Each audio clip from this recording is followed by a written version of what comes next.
author, I write tales of mystery and murder. But the things that happened in this house were far more fantastic than any story I've ever had published. I brought a staff of servants from my city apartment, and my maid Lizzie Allen, who had been with me nearly 20 years. Lizzie? Yes, Miss Cornelia. Is the car ready? It's at the door. Look, Miss Cornelia, them servants you brought from the apartment are talking about walking out on us. Really? Well, I know they don't like it here, but I didn't think it was that bad. Well, they've been hearing things about the killer that the police call the Bat and the murders that he committed here this past winter. Now people are saying that he's back again. Well, how can they be sure of that? Has he committed another crime? No, not yet, but that ain't saying that he won't. Here's something else. You've heard about the bats they have here. Animal bats, the kind that fly. Yes, yes. Look what it says in this magazine. This is a report from the State Health Department, and it says some of them bats is rabid. Well... And that ain't all. Now there's a rumor going around that it was the bat himself, the killer, I mean, that released the rabid bats in this neighborhood. Oh, that's ridiculous. Well, the housekeeper, the cook, the butler, and the upstairs maid don't think so. Well, I can't help what they think. If hysterical nonsense like that can scare them out of their good jobs, it's their loss, not mine. Come on, Lizzie, I've got to get to the bank.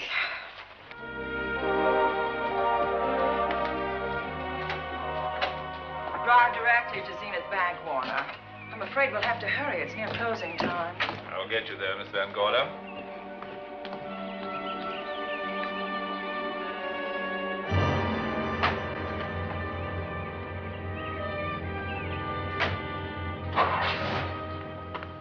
Thanks again. Miss Van Gorder. How do you do, Mr. Berry? How are you? I'm very well, thank you. You remember Lizzie Allen? Of course. Hello, Miss How Allen. do you do? So you're spending the summer with us again? Yes, yes. I've leased the Oaks, the home of your bank president, John Fleming. I heard you had. I was surprised. Why? Is there something the matter with it? No. I was surprised because Mr. Fleming said he would never rent it. Oh? Well, I rented it from his nephew, Mark Fleming, who has the real estate office here. He said his uncle would be gone the entire summer. That's right. Mr. Fleming's in the North Woods now with his physician, Dr. Wells. Oh, pardon me. Dale, I want you to meet my wife. We were married at Christmas time. That must have been nice. Believe me, it was. Oh, here she is. How My wife, do you Miss do? Van Gorder, Miss Allen. How do you do, Mrs. How do you Bailey? do? Cornelia Van Gorder. Yes. Oh, well, I've read every murder mystery you've ever written. I just adored that weird one, The Private Morgue of Dr. X, even though it gave me the shivers. Only the shivers? Scared hell out of me. Oh. Well, I really mean that Miss Corney killed them off in that one. When you refer to my books, please don't call me Miss Corney. Pardon me, Mr. Bailey. Mr. Hines is here to see you. Oh, yes. Excuse me, please. Oh. Don't be strangers now. No, Oh, no, I we should won't. say not. Oh, so you're a bride. Well, not quite. Not since Christmas. You know, I'm sure I've seen you. Well, I used to be my husband's secretary here in the bank. Of course I remember. May I welcome our most distinguished visitor back to Zenith? Oh, that's very charming, but, Lieutenant Anderson. Lieutenant Anderson, of course. Chief of Detectives of the Zenith Police Department. This is Miss Allen. Miss Allen. How do you do? Lieutenant Anderson is one of our favorite citizens. He's on the bank's board of directors. Not bad for a policeman. You must have made a good thing of it. Well, I saved my money, if that's what you mean. It's near closing time, and I've got some business in the safe deposit vault. Please come and see me, Mrs. Bailey. Oh, I'd love to. And you, Lieutenant. Thank you. Goodbye. Goodbye. Nice to meet you. My, what a charming woman. She moved into the Oaks just the other day. That house is a proper setting for a writer of mysteries. Oh, it certainly is. Vic, what's the matter? Come in here, both of you.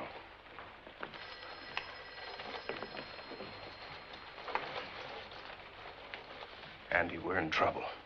Wendell Hines came in to pick up $350,000 worth of bonds that we were holding as collateral for a loan. They were kept in our special vault. Mr. Fleming and I are the only officers of the bank who have access to that vault. So? The Hines bonds are gone. That's not all. Other negotiable securities are missing. From what I can gather, short of a careful check, the bank has been looted of over $1 million worth of securities. You'll have to notify Fleming. I wish I could talk to him. Unfortunately, he and Dr. Wells are deep in the woods. They can't be reached by phone.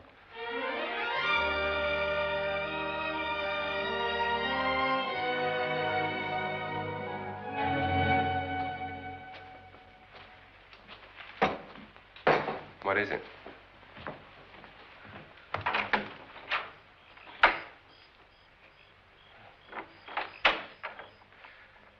I thought I heard someone on the path coming from the lake. Had an idea it might be that guide of ours. Oh, Sam won't show up until morning. It's a 20-mile canoe trip from here to civilization. 5 will get you 10. Sam has a message for me. I thought you told him at the bank not to bother you. I did, but they'll bother me. Doctor. Yes, John. What would you do for $500,000? Anything short of murder. Why not murder? Too messy. Too great a risk? For $500,000? Yes. I pinched $1 million from the bank. Well, I'm not kidding. I embezzled it. Not that I think you wouldn't do it if you thought you could get away with it. I got away with it. I'm not talking about currency. I took negotiable securities that could be converted into cash. I have the cash in 10s, 20s, and 100s. Well, I'm your doctor, not your lawyer. Why tell me this? You'll find out why. Who's going to take the blame for the robbery? Bailey, the cashier.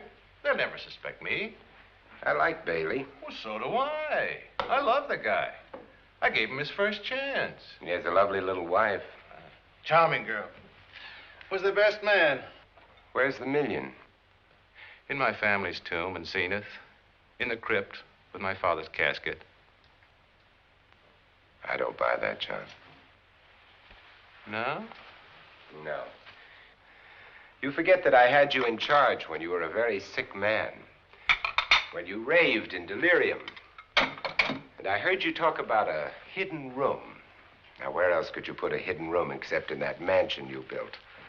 That white elephant you call the Oaks. Look, everyone knows I have a bad heart. Now, who would doubt it if you wired the bank directors that my heart had failed? That I had fallen from a great height here in the woods. And that I was badly smashed up. You could ship the body back for burial and instruct them not to open the casket due to the condition of its contents. Well, you realize, of course, that we'd have to have a body to put in that casket, which means that we'd have to deal with an undertaker at this end. Of course. Well, where do we get a body? Couldn't we provide one of our own? How about Sam? Sam, our guide? Sam weighs about as much as I do. He's practically a hermit. He wouldn't be missed for a long time. The local undertaker would know him. Not if we made him look as if he'd been in a serious accident. But if Bailey's going to take the blame, why'd he have to do this? A jury might acquit him. In that case, I'd be a logical suspect. I could disappear, of course, but it's safer if they think I'm dead.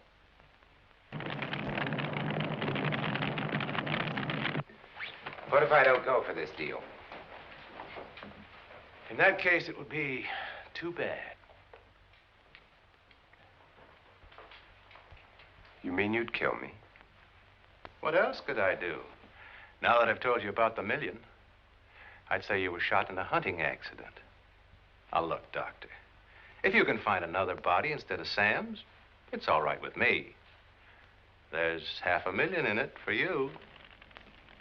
I'll do my best. I smell smoke. So do I. What's that noise? Look, Doctor, the woods are on fire. It's coming this way. We've got to get out of here. Out the back way. We will. As soon as I provide that body we were talking about.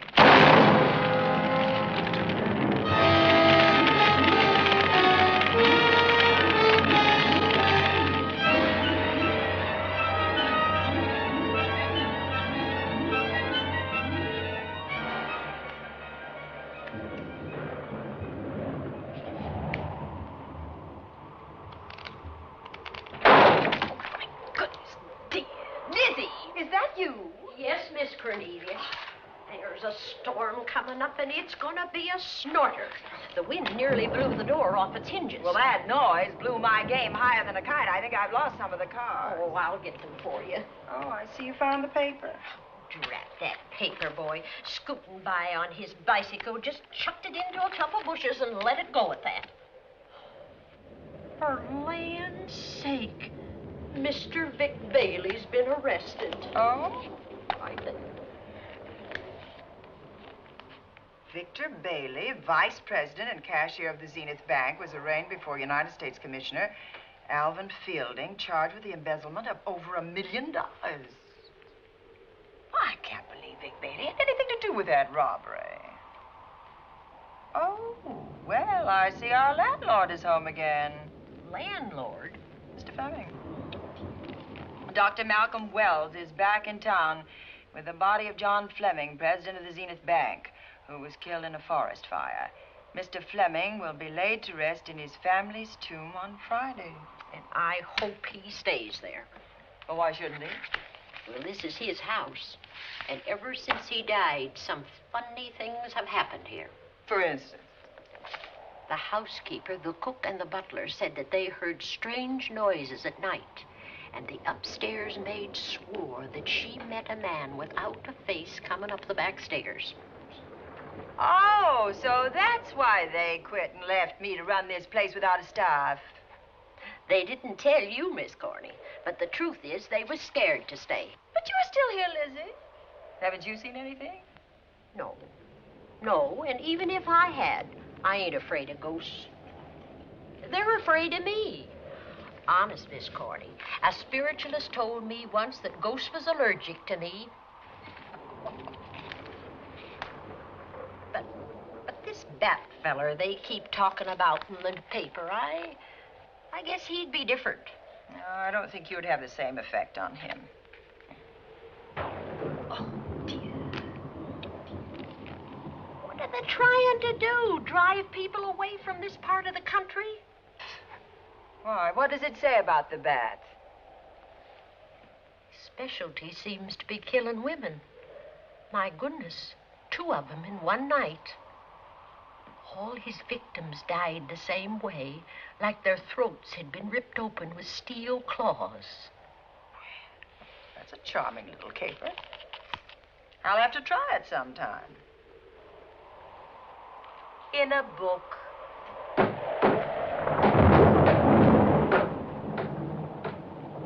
That ain't nothing, just something bumping against the house.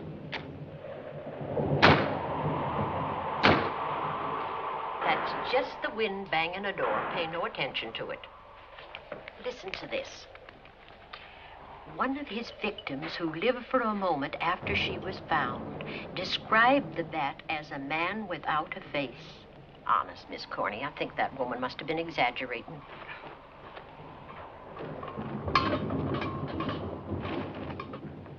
That's just that heavy tapestry at the top of the stairs. I know. I've heard it before on a windy night.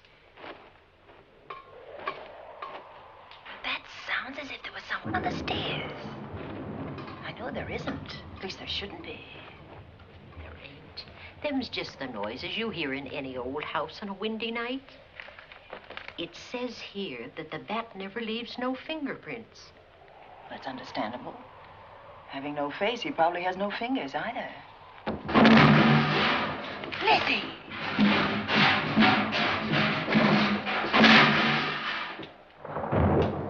And that, I suppose, is the cat dropping its dentures. No, I don't think so. But I think it's something should be looked into.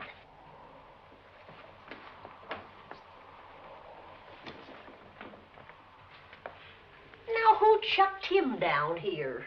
The wind, I hope. There must be a window open up there. No, Lizzie. Let him lay. Let him sleep it off. I hope the power lines don't go down, put the lights out. Now, we'll check the windows in the living room and draw the curtains, and then we'll go to bed. Yes, ma'am.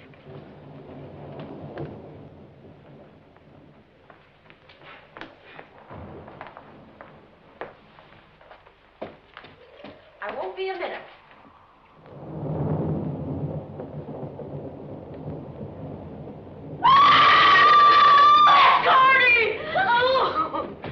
What is that? Oh, when I went to get the paper, I turned the latch off. I forgot to turn it on again. He's out there. He was coming in. He might have got you. Oh, but he didn't, and he's still out there, thanks to you. Now, you hurry now, and we'll call the police. No, I won't leave you, Miss Coney. Are you okay? Yes, ma'am, I'm okay. Okay.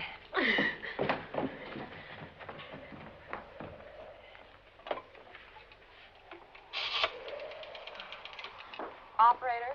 Give me the police department, please. Zenith Police Department. This is Cornelia Van Gorder. I'm living at the Oaks. We know about that, Miss Van Gorder. Just a moment ago, a man tried to force his way into this house. You're not alone there, are you? What about your servants? Well, I have none except my chauffeur, and he's away. He won't be back until the morning. Now, there's only 2 of us here tonight, and we're going to lock ourselves in my room. Now, if any of your men see anything, will you have them call me? I'll send officers over there right away. Oh, thank you very much. Come on, Lizzie. We're going to sleep in my room.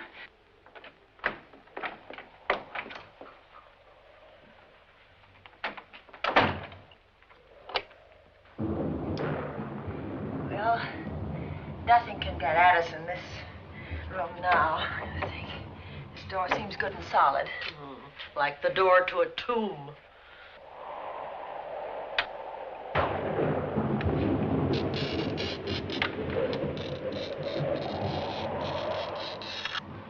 I think that couch will be comfortable. There's some extra bedding, you know, in Yes, the ma'am. closet. Let's see now.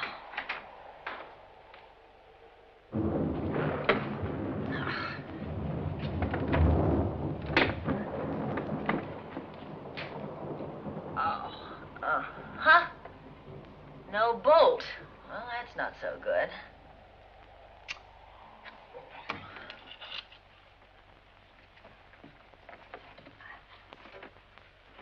What's that for? That, my good woman, is a booby trap. If anybody tries to open this transom, this will be knocked off, and we'll hear it fall.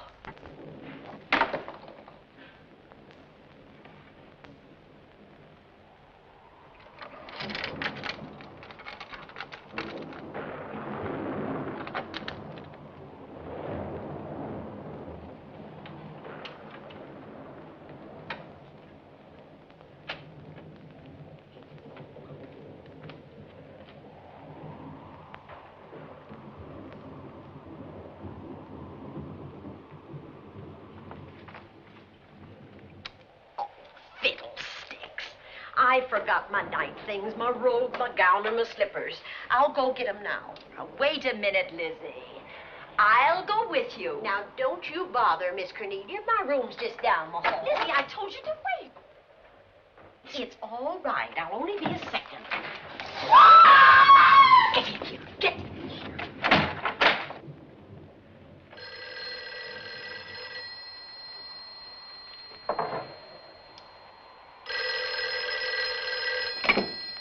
Yes? Miss Van Gorder? Yes?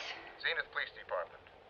There's a police car just outside your house, and the officers in it have reported that there's no sign of a prowler anywhere on the grounds. Well, the man's inside now. He's in the hall, just outside my bedroom. Have your men break through the kitchen door and search this place from top to bottom. Okay, Miss Van Gorder. Sit tight. I will. I have a gun, and I know how to use it.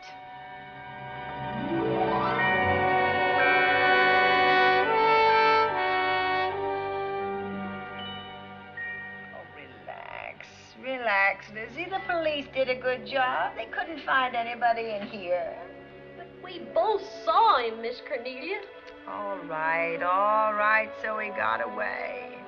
But there are men on guard outside, so just try and get some rest. There's nothing can get at us here.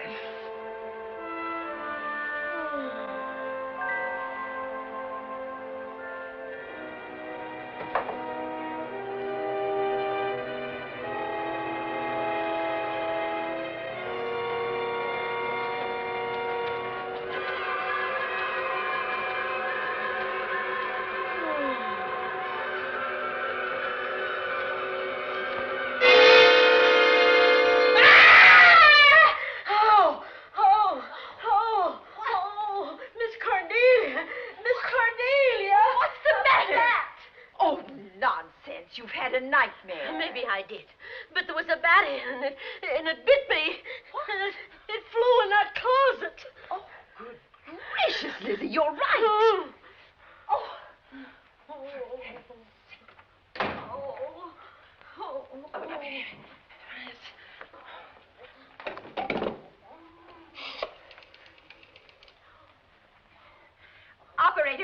Operator, will you get me Dr. Malcolm Wells' office, please? No, I don't know his number, and I have no phone book up here, but this is an emergency. Will you connect me with his office, please? Oh, dear, I'm going to get the rabies. Hello? Hello?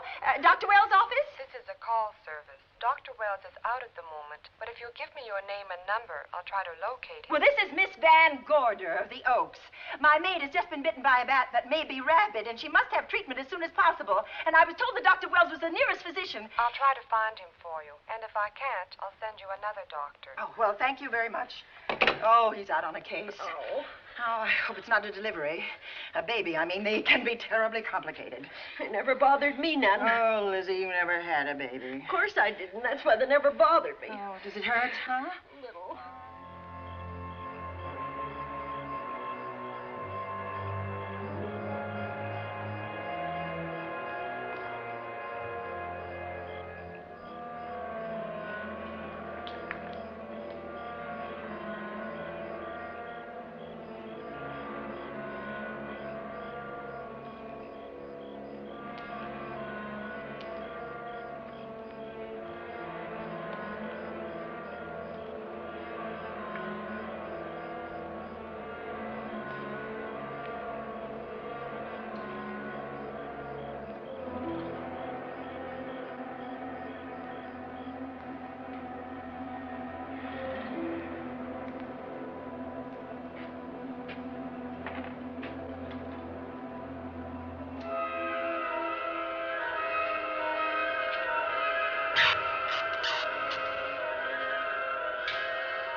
Dr. Wells? Are you there, Dr. Wells? Are you there, Dr. Wells? This is the operator. Your call service is on the wire. It's an emergency. This is Dr. Wells. This is your call service, Doctor. Oh, hello. I was just doing an experiment. I left the receiver off. That's what I thought, but I kept trying. Miss Van Gorder at the Oaks called and said that her maid had been bitten by a bat, and she's afraid it might be rabid. What? Oh, all right. Tell her I'll be right over there.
Who's there? Dr. Wells. Come in. Good evening. Oh, I'm so glad they found you, Doctor. Well, I reached my office shortly after you called. How is your maid? Is she in any pain? No, she doesn't seem to be. Did the bat get away? No, I believe it's still in my bedroom. Oh, good. I'll want to examine it. There you go, Miss Allen. Now you feel better? Doctor, have I got the rabies? Well, I can tell you better after I've examined the bat's brain under a microscope. That thing's got a brain? Oh, you'd be surprised. Well, where is it? I think the little darling is in that closet. Oh. You know, it's a pity you leased this house, Miss Van Gorder. Why a pity? Well, my dear lady, I don't want to alarm you, but... Oh, well, after tonight, nothing can alarm me. Yes, I understand. It must have been terrifying. So many unexplainable things have happened here. There's something about the place. Your servants must have sensed it when they walked out on you. An apprehension of disaster. Well, let's see. Aha! Yes. There he is. All right, now, take it easy. Nobody's going to hurt you. Quiet now. Quiet.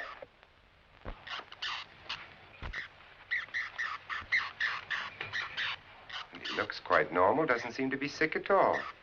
Oh, ain't that nice? I've been worried about him. Well, you should be. From his appearance, I'd say that he doesn't have any infection. In which case, you've had a narrow escape.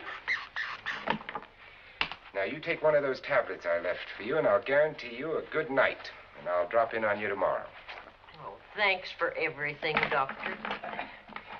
Now, don't worry, I can find my way out. Oh, I know you can, but do let me help you. Oh, don't forget that once I'm gone, you'll have to climb those stairs alone. Oh, I'm all right. I'm armed now.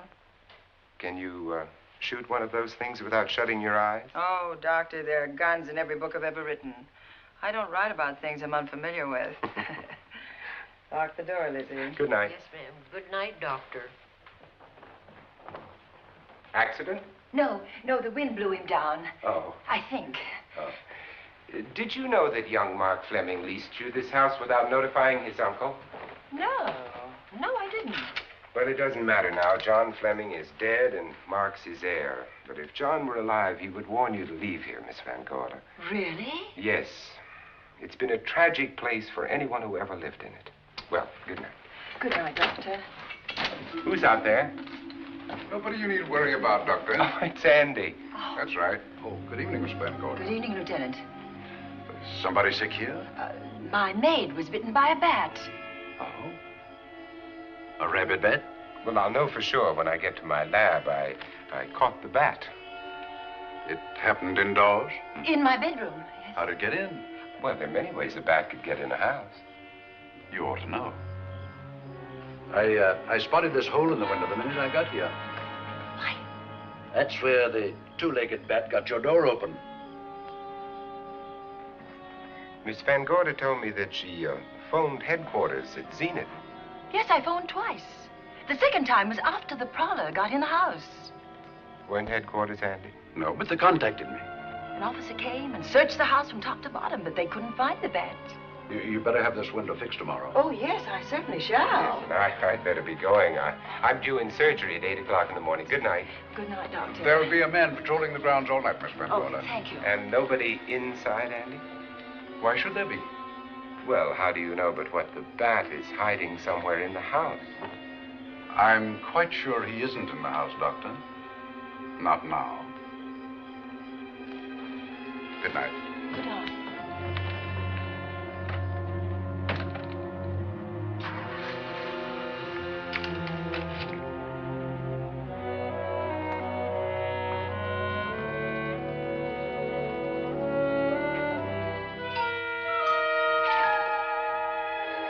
Hi, Andy.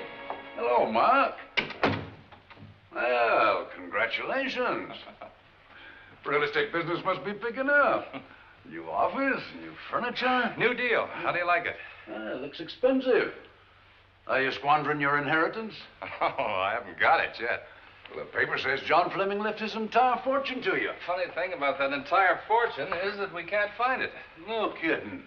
Oh, all Uncle John had in his bank account was a couple of $100. And his safe deposit box was empty. If we don't find that missing million, mine will be empty, too. How come? Well, all my savings were invested in Zenith Bank stock. The examiners won't certify the bank is solvent until those stolen securities are found. So the stockholders have voted an assessment that'll wipe some of us out. It's a since those securities have been converted into cash. And if I can't find that cash, I'm sunk. Well, where are you going to look for it, Andy? Here in Zenith. Your uncle wouldn't take $1 million on a hunting trip, would he? You suspect Uncle John? Why, Andy, he founded the Zenith Bank. That'd be like robbing the family tomb. You think he wouldn't? Well, besides, Vic Bailey's fingerprints are all over the vault.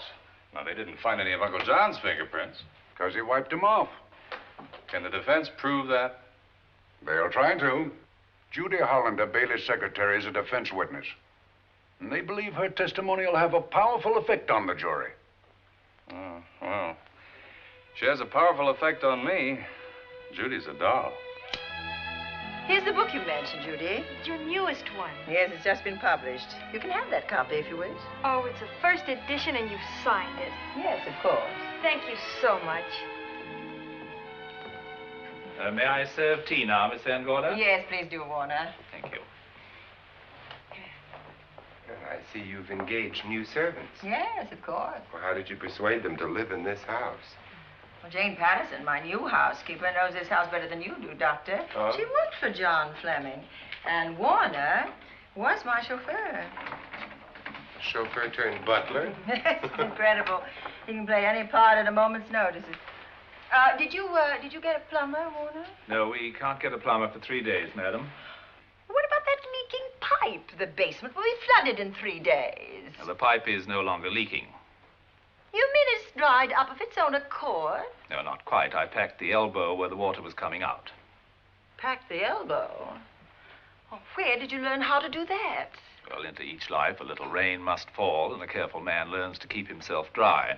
Now, is there anything else that you require, Miss Van Gorder? No, not at the moment, Warner. Thank you, madam. Now, there's a character. How long did you say that he worked for you as chauffeur? About 3 months. Well, I hope he doesn't have a police record. My dear Dale, it may interest you to know that the last night of his life, John Fleming told me that he loved your husband like a son. If Fleming were alive today, he would be fighting to prove Vic's innocence. Could Mr. Fleming prove his own innocence? Miss Van Gorder, can there be any doubt about it? There will be when Miss Hollander testifies at Vic's trial. Oh? You know something that we haven't heard yet, Judy? Something I saw with my own eyes. She's not permitted to say what it was. My dear girl, I wouldn't think of asking her. But let's assume for a moment that Fleming did steal the $1 million. Now, what would he do about it? Where is it? Hidden someplace where he could lay his hands on it without getting caught in the act. Now, if I was writing this, instead of living in the middle of it, I'd hide it right here in this spooky old house. Under a loose floorboard or up a chimney? If Mr. Fleming had the nerve to steal $1 million, he'd make his plans well in advance. I'd say he'd prepare a place to hide it. Possibly when this house was being built. Now, I rented this place from Mark Fleming, his nephew. I wonder if he'd have the floor plans. I'll ask him. Yes. Lizzie, will you bring Mrs. Bailey the phone? Oh, you ask him now. Okay. His number is Summit 7537. Oh, thank you, Lizzie. Summit 7537. Not bad, eh, Andy?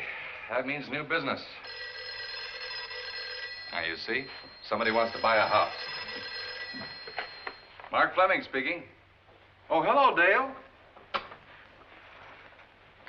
Well, hang on a minute, honey, while I see if I have him. It's Dale Bailey, all excited. Miss Van Gorder wants to know if I have the floor plans of the Oaks. Now, what would she want with the floor plans? Well, she suggested to me that your uncle might have hidden the bank loot there. Are the plans here?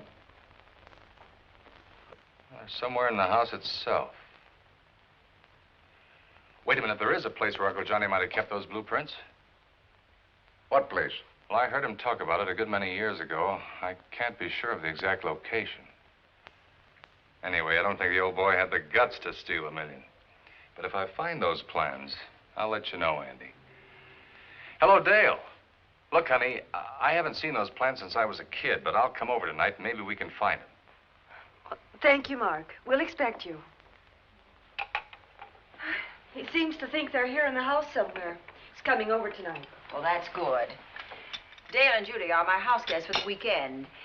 Would you like to have dinner with us tonight? Oh, no, thank you. I couldn't. I still have a few calls to make. You know, if Judy's testimony is going to clear Vic Bailey and implicate John Fleming, others may get the idea that there's buried treasure in this house. Don't even mention your testimony until you're actually on the stand. Oh, I won't. That's a smart girl, Judy, and a very lovely girl. Well, good afternoon, ladies. Goodbye, Doctor. Dr. Will. Come on, girls, let's go.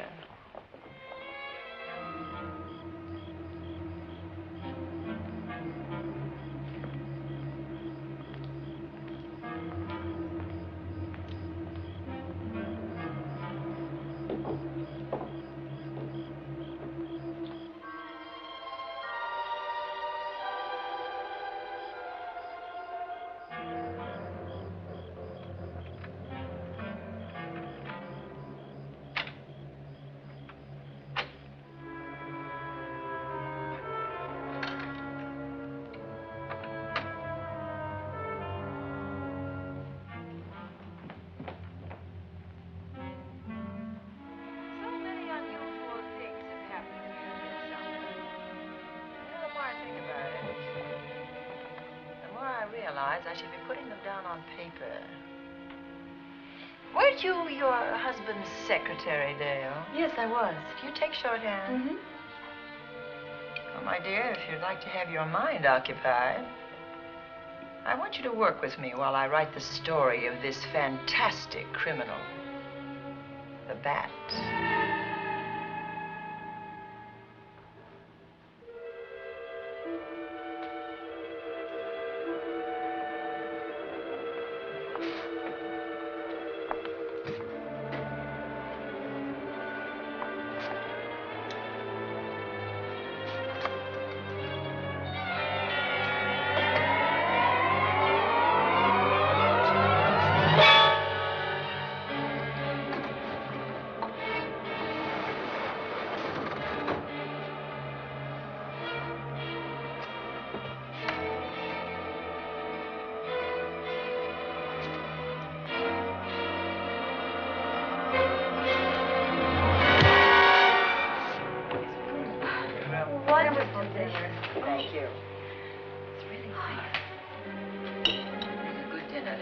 As usual. Wonderful. Oh, what a lovely piece of silver. It's an original, isn't it? Yes, they still use them in England for buffet breakfasts. Some hot water in the bottom. Keeps your kippers hot, your sausages, and your scrambled eggs. Interesting. It's very useful. Really nice.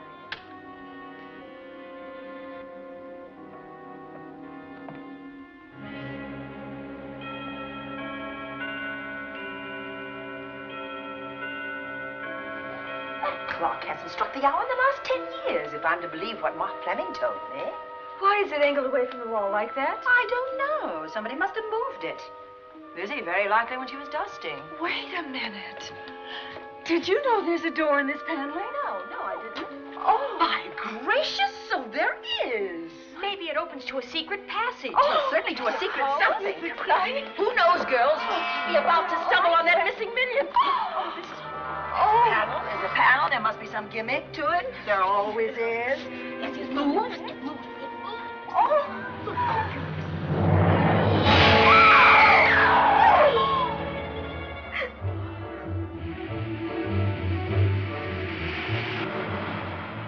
Calling car 11. Calling car 11. Proceed to the Oaks in Zenith Township immediately. A homicide has been reported. Okay. Proceeding to the Oaks. Notify the county coroner, Dr. Wells. Tell him to come to the Oaks at once.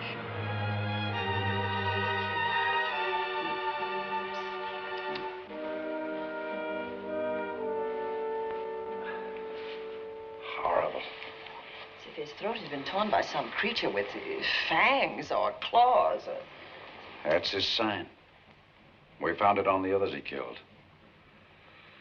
I'd hoped those reports that he was up to his old tricks again were pure imagination, but apparently they're based on fact. He's come back. Back to the scene of his kills.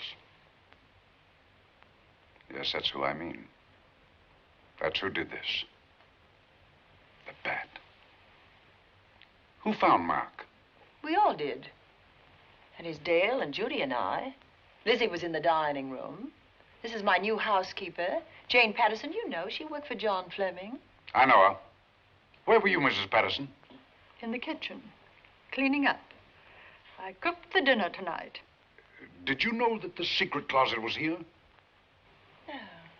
It was behind the grandfather's clock. Well, it was I who found it, really. Noticed the clock had been moved and the door wasn't quite closed. I'll get it.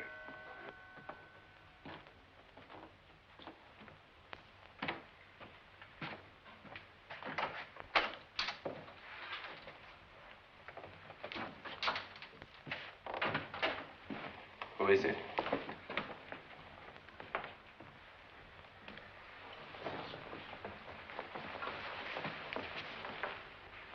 Mark Fleming. As coroner, you saw the same wounds on the others. How long's he been dead? Oh, I'd say about a half an hour. Do you believe it was the bat? That's a bat's trademark. Perhaps he's still in the house. That's possible. Why should he be? Because he's looking for something, and like you, he believes it's here. And he's a persistent killer. I would advise you to get out of this house as quickly as possible, notwithstanding our expert police protection. Have you called the morgue? They're on their way here. Oh, good. I want to examine the body before they get here. May we take it into another room? Yes, to the sunroom in the back. Thank you. Give me a hand. Excuse me.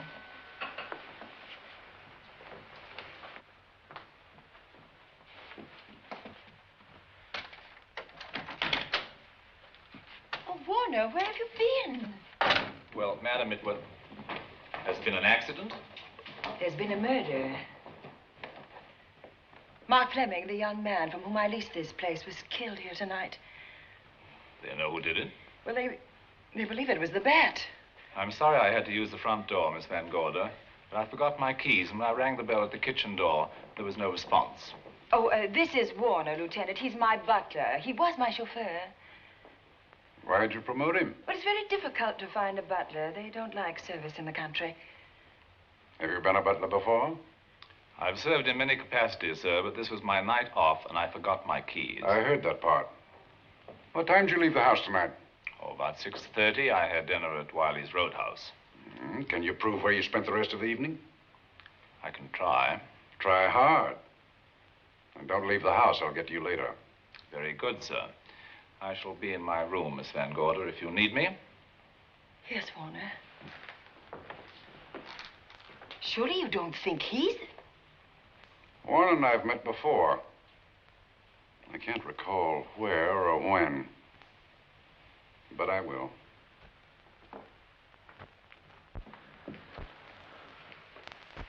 There'll be a crew here shortly from headquarters, dusting for fingerprints, taking photographs. But in the meantime, Mrs. Patterson, you aren't leaving the house tonight, are you? No, Lieutenant. Don't. I'll talk to you in the morning. Good night. Good night, sir. Good night, Miss Van Gorder. Dale, I was with Mark Fleming this afternoon when you talked to him about the floor plans of this house. I heard him tell you he was coming here tonight. Dale called him at my request. She told me he was coming. Who else heard her tell you that? Judy, Lizzie. And that nice Dr. Wells. Dr. Wells. There are a few killers who kill for the fun of it. The bat very likely is a mental case, and I'm convinced that his crimes are motivated by his mania for personal gain. There's $1 million at large, and he's going to keep on hunting for it until he lays his hands on it. Now, these young ladies are staying here tonight? Yes, they're my house guests. Well, when my crew arrives, we'll be busy for a while, so I'd suggest that That we go to our rooms? That's a very good idea. Come on, girls. What about a police guard for this house tonight, Lieutenant? You've got one. I'm going to cover this place tonight from the attic to the basement. If the Bat makes another call, I'll have a little surprise for him. Who is he? Have you any idea?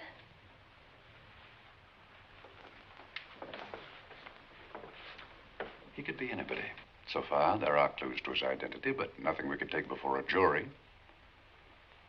I'm afraid we must look higher than the criminal world.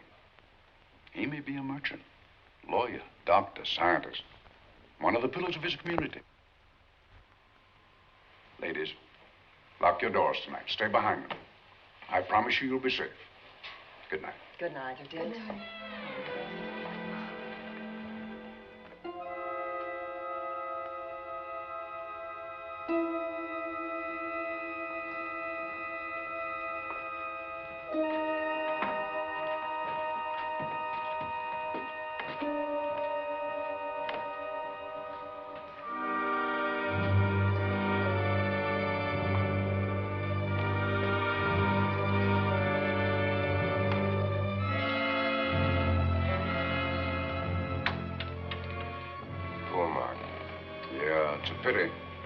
So young.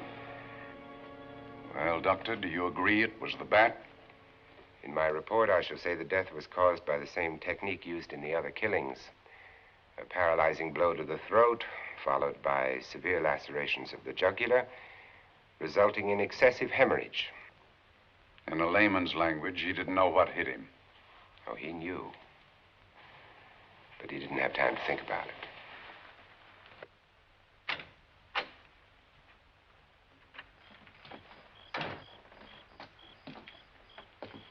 Staying here tonight, Andy? Well, until I check the doors and windows, but I'll be back bright and early in the morning.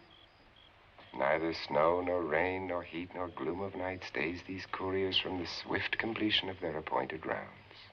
A lot of people are due for a shock when I close this case. Yes, I'm sure they are. Good night, Andy. Don't get hurt. Good night, Doctor.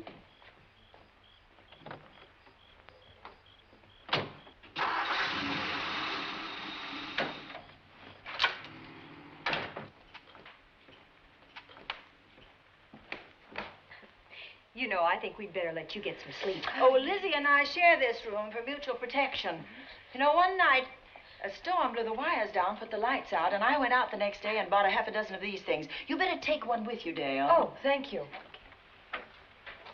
We'll go across the hall now. Are you sure there's nothing else you need? Oh, no. Quite sure. We'll be all right. Well, if anything bothers you, you just sing out, and 2 strong women will come to your rescue. Oh, nothing will bother us. Not with Andy on the job. No. Well, good night. Good night, Miss Van Gorder. See you in the Don't morning. worry. Everything will be all right. We won't. Good night. Good night.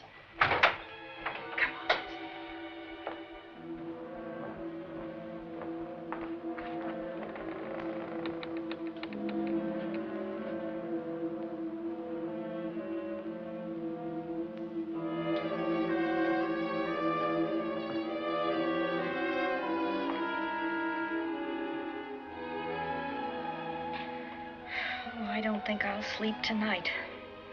Me neither. All I can see is poor Mark Fleming staring at us. I thought that when people died, their eyes closed, as in sleep. Don't think about it. I'll bet you're thinking about it.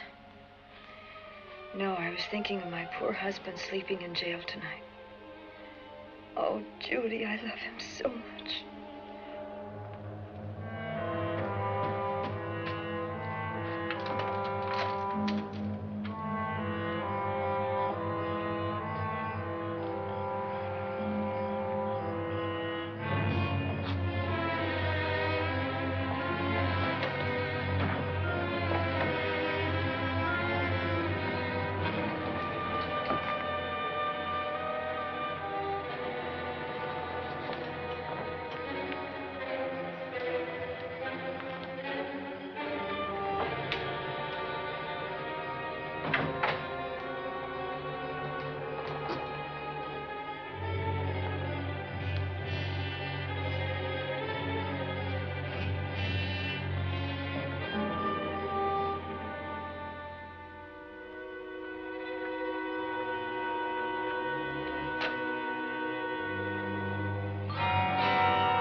What's that noise? Oh, I don't know. I kind of fell half asleep.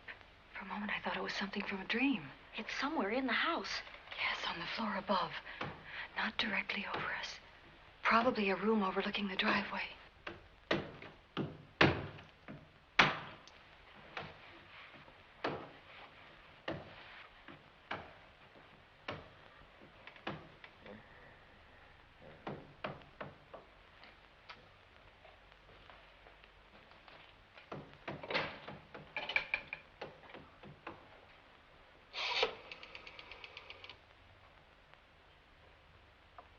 Should we call Miss Van Gorder?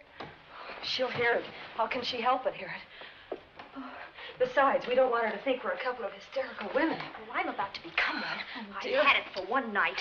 Dale, you're not going out in that hall. I want to know what's happening up there. But Lieutenant Anderson said if we stayed behind our locked doors, we'd be safe. Vic isn't safe locked up in that jail. Oh, but... Suppose that stolen money is in this house. Mark Fleming seemed to think it was. Maybe that's what somebody's looking for. Oh, for heaven's sake, don't you hear that awful noise up there? Now, Lizzie, you've just got to stay awake. The house phone and the outside phone wires have been cut, and we can't get help. Where's that policeman? Oh, I don't know. Something must have happened to him. Now, go on, get on your robe. Oh, Dale, please don't go up there. I've got to. Think what it could mean to Vic. Now, you stay here. Oh, no. If you go, I go.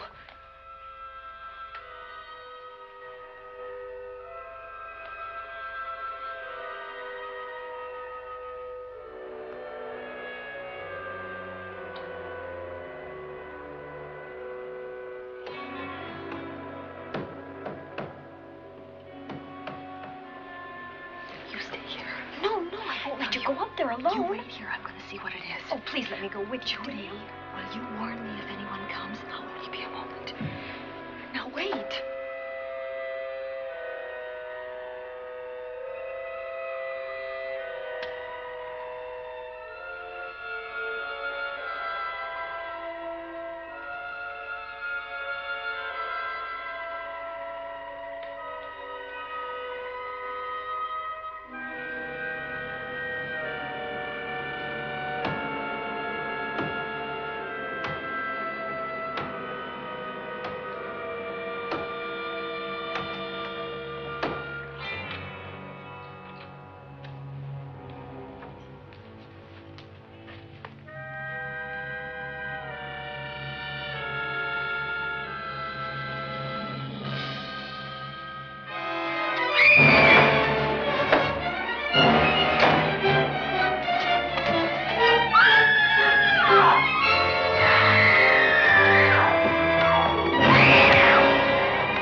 Judy.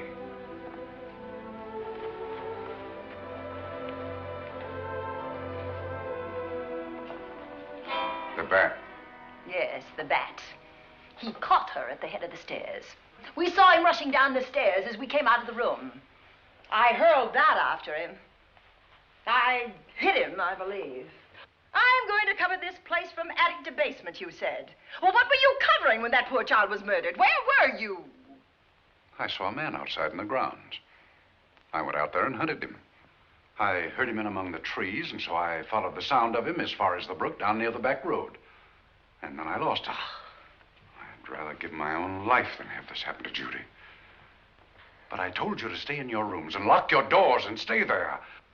What was she doing at the head of those stairs? That was my fault. They heard a strange noise. Heavy pounding in one of the rooms on the 3rd floor. We all heard it. I wanted to see what it was. Judy, I wish she wouldn't let me go out by myself. I made her stay on the balcony. What about your new butler? Oh, well, he's in his room, I suppose. Oh, Mrs. Patterson. Oh, yes. Did you know what happened here? No, sir, but I heard the screams. I went to call Warner. We have rooms on the same floor, but he wasn't in his room. His bed hasn't been slept in. If Mrs. Patterson heard the screams, Warner could certainly hear them. You're quite right, sir. I heard them. Oh, you did? And where were you? Outside in the grounds. Miss Holland has been murdered. No. Oh, so you're surprised. Shocked. Well, I've seen better performances. I remember you now. Your name's not Warner. I've got a circular in my office with your picture on it. The Chicago police not so long ago were hunting for you in connection with the robbery. You're right again, sir. And they found me and they tried me and I proved my innocence and I was acquitted. That could have been a lucky break. Where were you when this child was killed? I told you before, sir. Outside. What were you doing there? I was following you.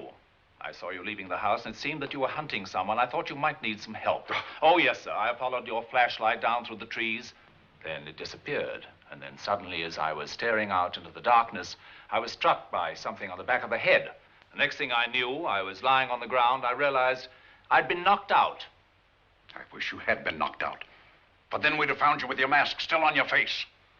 You were hit here in this house with this poker as you were rushing down those stairs after that child was killed. Oh, no, sir. You can't pin this on me. I'm not the bat. I've never killed. I couldn't kill. I won't take the rap for this.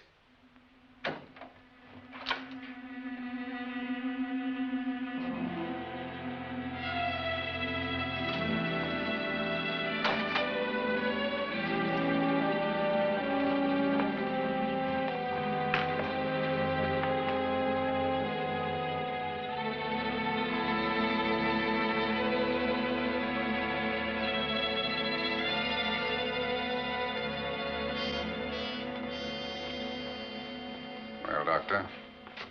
We have another case for the county coroner. You see, the bat came back. Why did you come back, Doctor? Well, I had an accident about a mile down the road. The right rear wheel of my car came off, and I plunged into the ditch. This was the nearest house, so I came here to call for help. I thought I'd find you around, Andy. Physician, heal thyself. You must have been hit by something on the back of your head. I told you I had an accident. So you did, Doctor. So you did. I could be wrong. But maybe I'm not. We shall see. All right, dear, let's start a new chapter. For days, the murders held the headlines. Lieutenant Anderson grilled us and ransacked the house from top to bottom. Warner was not placed under arrest, but his every move was watched. At night, except for a detective on guard in the house, the police and the reporters left us alone. And on one of those nights, without telling Lizzie or anyone else, I pursued a secret investigation of my own.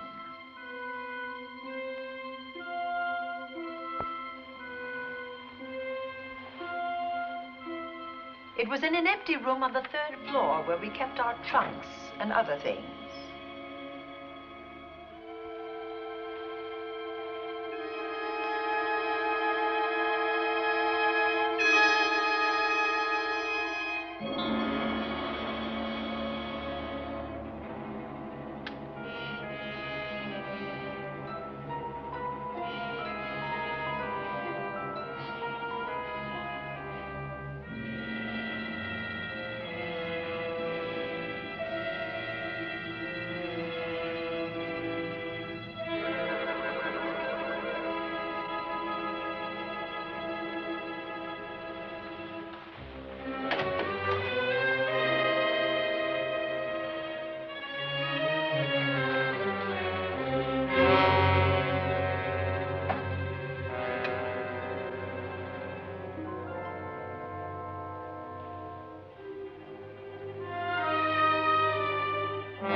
idea to kill me in my own lab and let people think that I'm the bat. But you had to kill me first. What was it to be, ambush? And clever as you are, you're not smart enough to do that. Nor were you smart enough to find the money, though you came quite close to it. But I know where it is. And when you're dead with that sign pinned on your chest, I'm going to collect it and live happily ever after. He destroyed himself. How true that will be. Well, goodbye, Bat. Here's a serum that will heal you whether you're rabid or not.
Wrong. Something's wrong.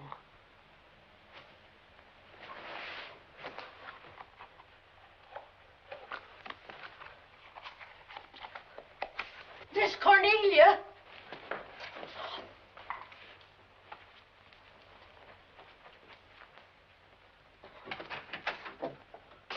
Miss Cornelia.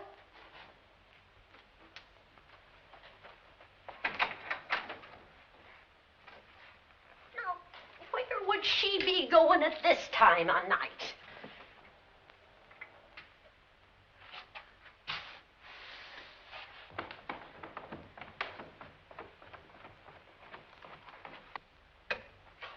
Well, land's sake.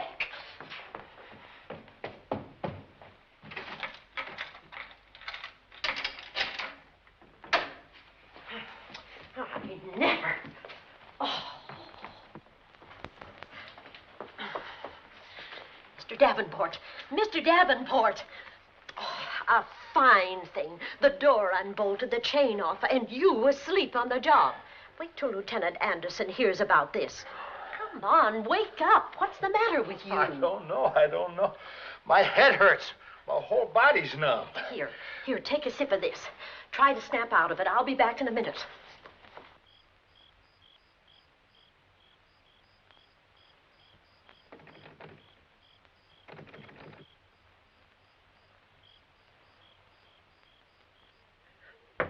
Hurry, will you? It's Lizzie.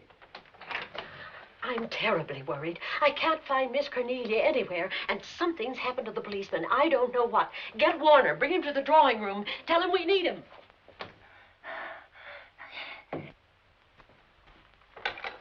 Are you all right now? Yeah, I'll be all right in a minute. I remember now. I took a drink of wine from that decanter there. Miss Van Gorder told me to help myself. She wouldn't put nothing in it? Well, somebody did. Somebody who knew I was on duty here. Then it was somebody that got Miss Van Gorder. I can't find her anywhere. Upstairs, downstairs, or in the basement. I told the housekeeper to get Warner. Lieutenant Anderson will want to know about this. Hello. Yeah, this is Davenport at the Oaks. We've got trouble here. Well, for one thing, I was drugged. Yeah. but I must have been knocked out because the maid tells me Miss Van Gorder is missing. Well, you better call Anderson and let him know. He's not at home. Well, where is he? Out on a case? What case? Dr. Wells. What else did they tell you about it? Oh, hurry, will you? We've got to find Miss Cornelia. Okay. Lieutenant Anderson is out on a case. Dr. Wells was found dead in a room next to his garage, murdered. Dr. Wells? There's something queer about the killing of Wells, but headquarters won't talk about it. Lizzie, Warner isn't in his room. There's no sign of him anywhere. And I was supposed to keep an eye on that guy. Where's Miss Cornelia? That's what I want to know. Wait a minute. Didn't you say that the chain and the bolt were off of the front door? I certainly did. Well, maybe Miss Van Gorder went outside. Oh, she never would. We better look. I can't breathe. There's no air.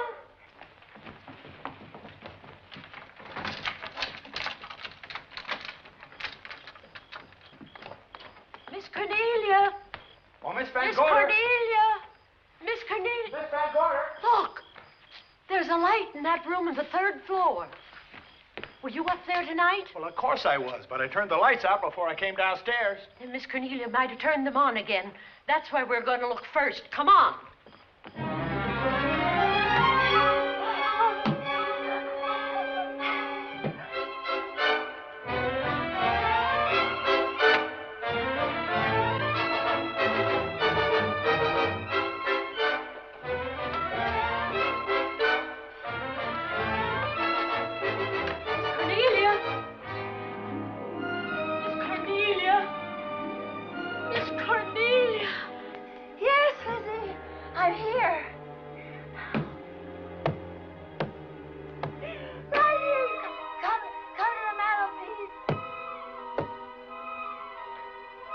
Here we are, Miss Van Gorder. What do we do now? Over the mantel, there are 5 panels. Strike it with your hand.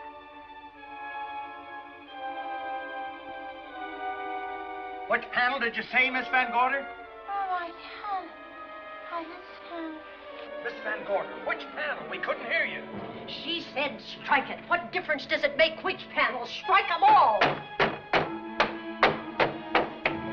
Look.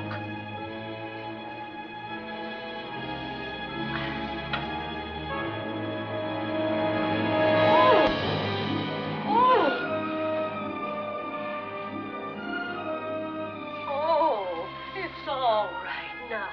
It's all right, dear. Lizzie's here.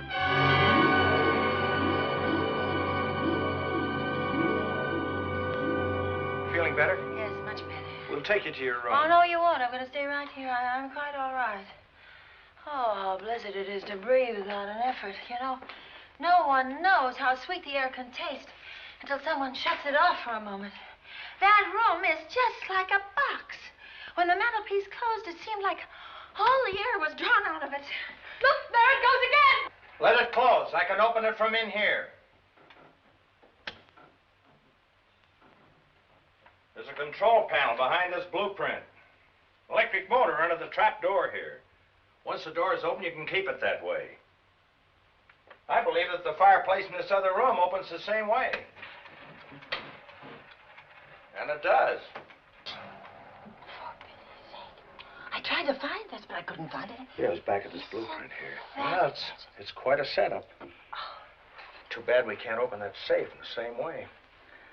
Take an expert to crack this box or a shot of nitro. Oh, maybe that's what the bat had in mind. Could be. Seems he's on the prowl tonight. Miss Van Gorder, Warner has disappeared. And Dr. Wells has been murdered. Dr. Wells?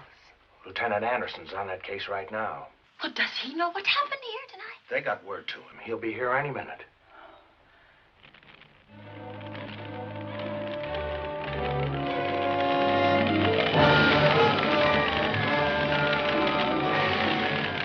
What's that noise? Miss Van Gorder, the garage is on fire. Scott, look at that. Lizzie, put that light out in the other room. Now, where are you going? To report the fire. Well, you just stay right here. But Miss Van Gorder, the garage. Well, let it burn. You watch the stair. Can't you see that fire was set to get us out of the house? Out of the house? Were you talking about the... Yes, I'm talking about the bat. Now that the lights are out, he'll think his trick has worked, and we've gone. He'll be here any minute. Well, so will Lieutenant Anderson. I hope so, but the bat will be here first. And he'll kill again if we're in his way. We've got to be as clever as he is.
But you'll be safer downstairs. I'll take care of you. Well, the others can go, but I'm going to stay right here.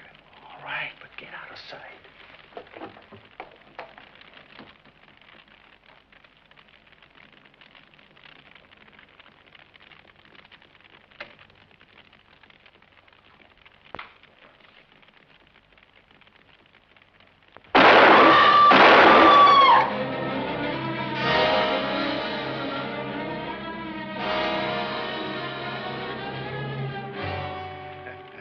Let's face it, ladies, and get it over with.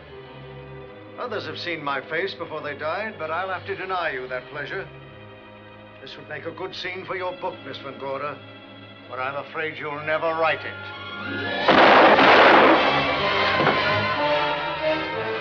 That is Warner. I could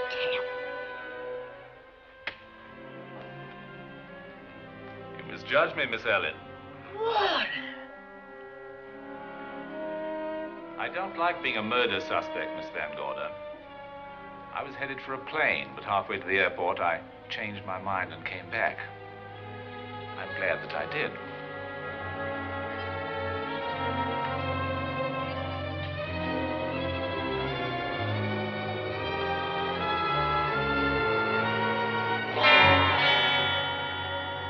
Why, it's Lieutenant Anderson.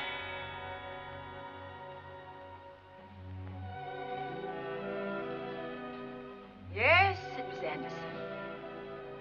He discovered the secret of the hidden room and was waiting to get into it and open up the safe. We found the money in it, a little over $1 million in tens and twenties and hundreds. Good old Andy. With all his ill-gotten gains invested in bank stock. It's rather a clever way to hide stolen money. In the open, as it were, and so respectable. But don't try it. No matter how clever you are, you can't hide murder.